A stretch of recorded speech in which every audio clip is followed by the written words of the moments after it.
Good morning. Happy Saturday, September 4th. All right, rooms for prepping sacrifices. Ezekiel 40, 38 through 43. A door led from the entry room of one of the inner gateways into a side room where the meat for sacrifices was washed. On each side of this entry room were two tables where the sacrificial animals were slaughtered for the burnt offerings, sin offerings, and guilt offerings.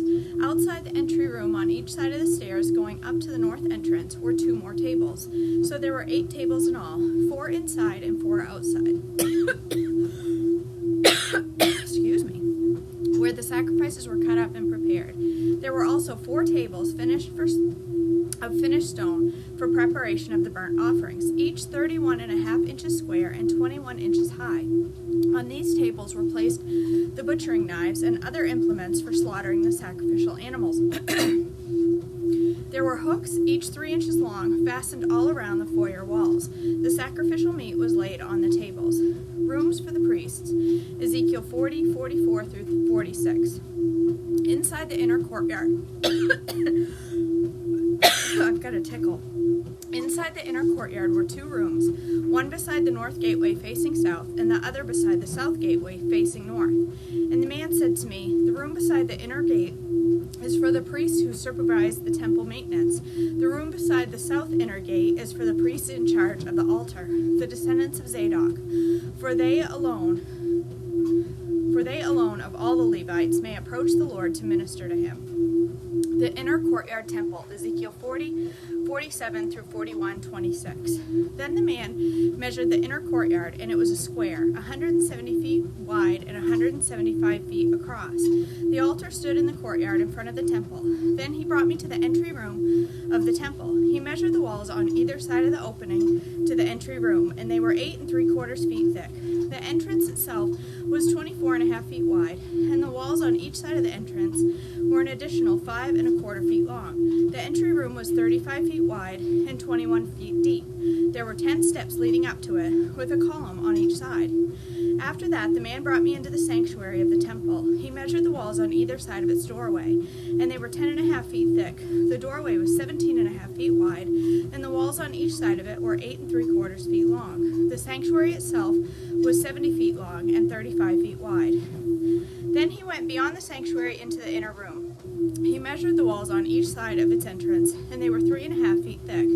The entrance was 10.5 feet wide, and the walls on each side of the entrance were 12 1/4 feet long. The inner room of the sanctuary was 35 feet long and 35 feet wide. This, he told me, is the most holy place. Then he measured the wall of the temple, and it was 10.5 feet thick. There was a row of rooms along the outside wall. Each room was 7 feet wide. These side rooms were built in 3 levels, one above the other, with 30 rooms on each level. The supports for the sides of the rooms rested on the exterior ledges on the temple wall. They did not extend into the wall.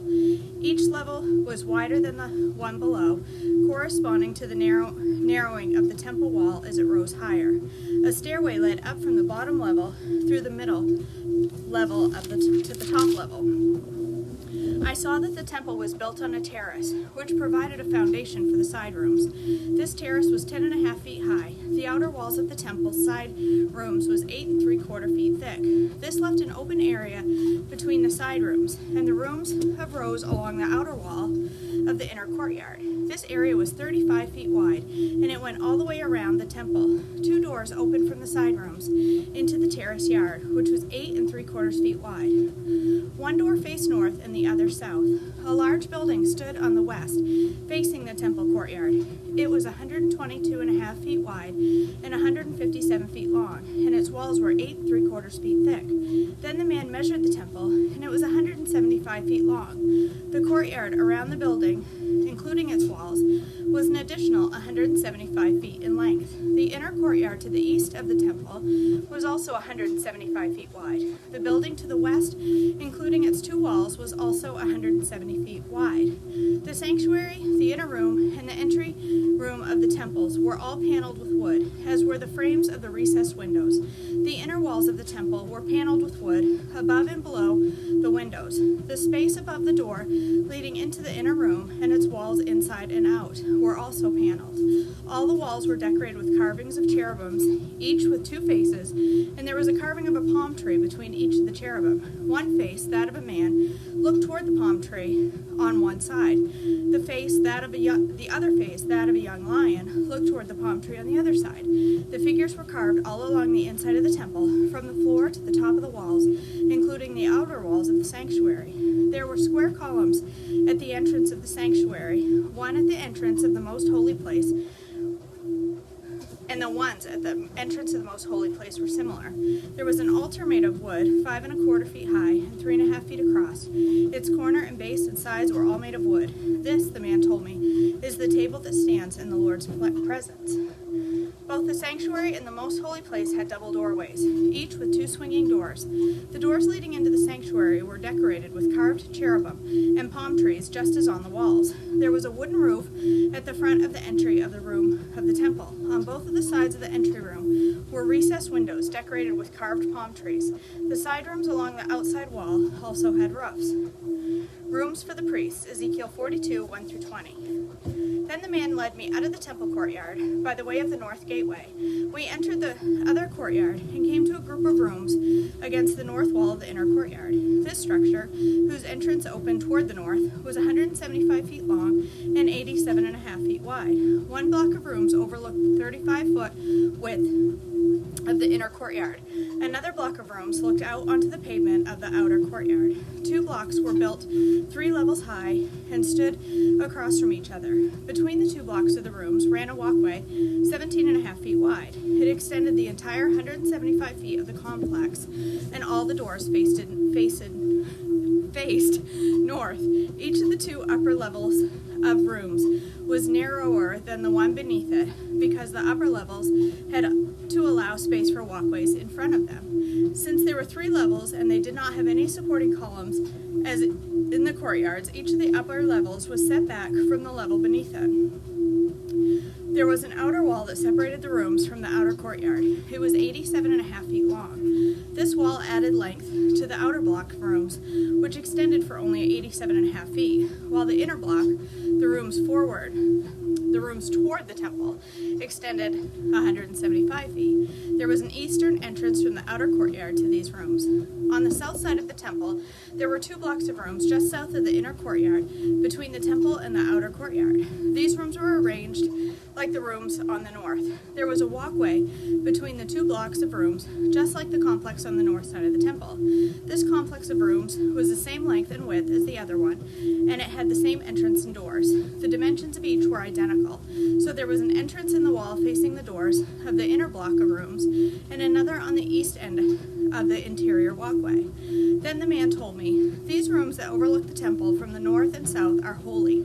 Here the priests offer sacrifices to the Lord. Here the priest who offers sacrifices to the Lord will eat the most holy offerings.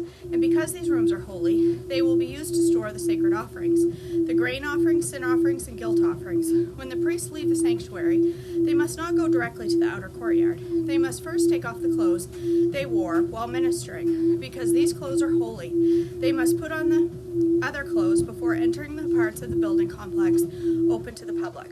When the man finished measuring the inside of the temple area, he led me through the east gateway to measure the entire perimeter. He measured the east side with his measuring rod, and it was 875 feet long. Then he measured the north side, and it was 875 feet long. The south side was also 875 feet long, and the west side was also 875 feet. So the area was 875 feet on each side, with a wall around it to separate what was holy from what was common. The Lord's glory returns, Ezekiel 43, 1 through 12. After this, the man brought me back around the east gateway. Suddenly, the glory of the Lord of Israel appeared from the east. The sound of his coming was like a roar of rushing waters, and the whole landscape shone with his glory. This vision was just like the others I had seen. first by the Kebor River, when he came to destroy Jerusalem. I fell face down on the ground, and the glory of the Lord came into the temple through the east gateway. Then the Spirit took me up and brought me into the inner courtyard, and the glory of the Lord filled the temple. And I heard someone speaking to me from within the temple, while the man who had been measuring stood beside me. The Lord said to me, Son of man, this is the place my throne, and the place where I will rest my feet. I will live here forever among the people of Israel. They and their kings will not defile my holy name any longer by their adulterous worship of other gods or by honoring the relics of their kings who have died.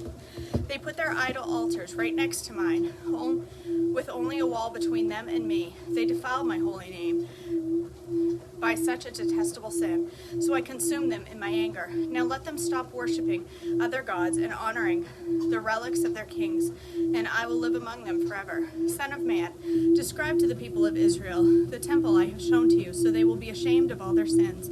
Study them, let them study its plans, and they will be ashamed of what they have done. Describe to them all the specifications of the temple, including its entrances and exits, and everything else about it. Tell them about its decrees and laws. Write down all these specifications and decrees as they watch, so they will be sure to remember and follow them. And this is the basic law of the temple: absolute holiness. The entire top of the mountain where the temple is built is holy. Yes, this is the basic law of the temple. The altar, Ezekiel 43:13-27. These are the measurements of the altar. There is a gutter all around the altar, 21 inches deep and 21 inches wide, with a curb 9 inches wide around its edge. And this is the height of the altar. From the gutter, the altar rises 3.5 feet to a lower ledge that surrounds the altar and is 21 inches wide. From the lower ledge, the altar rises 7 feet to the upper ledge that is also 21 inches wide. The top of the altar, the hearth, rises another 7.5 feet, with its horns rising up from each of the 4 corners. The top of the altar is square, measuring 21 feet by 21 feet. The upper ledge also forms a square, measuring 24.5 feet by 24.5 feet, with a 21-inch gutter and a 10.5-inch curb all around the edge. There are steps going up to the east side of the altar. Then he said to me, Son of man, this is what the sovereign Lord says. These will be the regulations for the burning of offerings and sprinkling of blood when the altar is built. At that time, the Levitical priests of the family of Zadok, who minister before me, are to be given a young bull for a sin offering, says the sovereign Lord. You will take some of its blood and smear it on the 4 horns of the altar, the 4 corners of the upper ledge, and the curb that runs around the ledge. This will cleanse and make atonement for the altar. There, take a young bull for the sin offering and burn it at the appointed place outside the temple area. On the second day, sacrifice as a sin offering a young male goat that has no physical defects. Then cleanse and make atonement for the altar again, just as you did with the young bull. When you have finished the cleansing ceremony, offer another young bull that has no defects and a perfect ram from the flock. You are to present them to the Lord, and the priests are to sprinkle salt on them and to offer them as a burnt offering to the Lord.